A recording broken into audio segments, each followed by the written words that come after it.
আপনার বাড়ি? কুড়িগ্রাম স্যার। তা এর আগে কয়টা পরীক্ষা দিয়েছেন? গোনা নেই স্যার, তবে অনেক পরীক্ষা দিয়েছি। তো আচ্ছা, গোনা নেই মানে অসংখ্যবার পরীক্ষা দিয়েছেন। তা আমাদের এখানকার আইন কানুন জানেন তো? জি স্যার, জানি স্যার। আচ্ছা ঠিক আছে, জানেন তো ভালো। খুব বেশি প্রশ্ন ধরবো না, যদি পারেন তাহলে চাকরিটা হবে।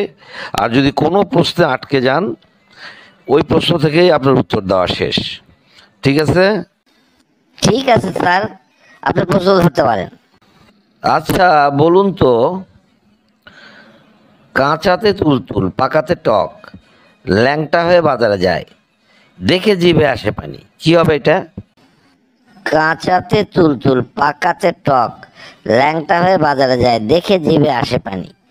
এটা কি হবে স্যার? এটা কি ধরনের জিনিস স্যার? এটা একটা ফল।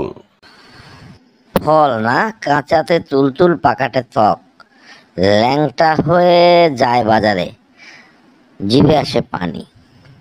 এ তো একটা জিনিসই আছে এই ধরনের, সেটা হবে তেঁতুল। স্যার এটা হবে তেঁতুল স্যার। গুড, একেবারেই উত্তর সঠিক হয়েছে। আপনি দেখছি আইকিউ খুব ভালো, এরকম একটা প্রশ্নের উত্তর আপনি এত সহজভাবে দিলেন।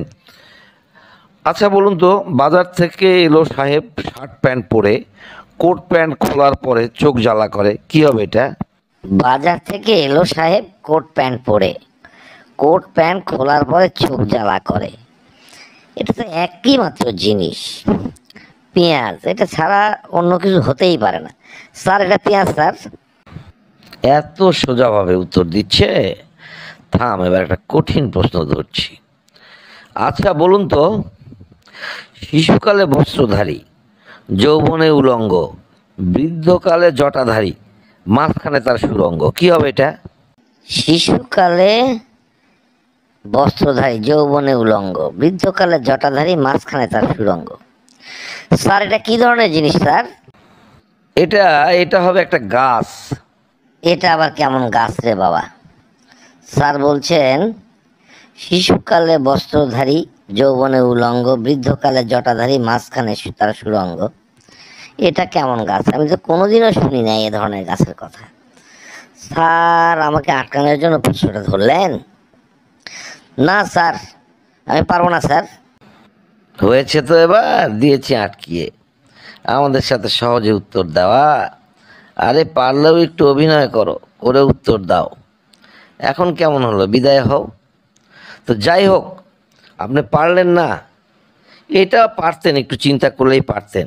যাই হোক, যখন পারবেন না তখন বন্ধুদের উদ্দেশ্যেই বলছি, বন্ধুরা আসুন তো কমেন্ট বক্সে, যে যে পারবেন উত্তরটা জানিয়ে দিন।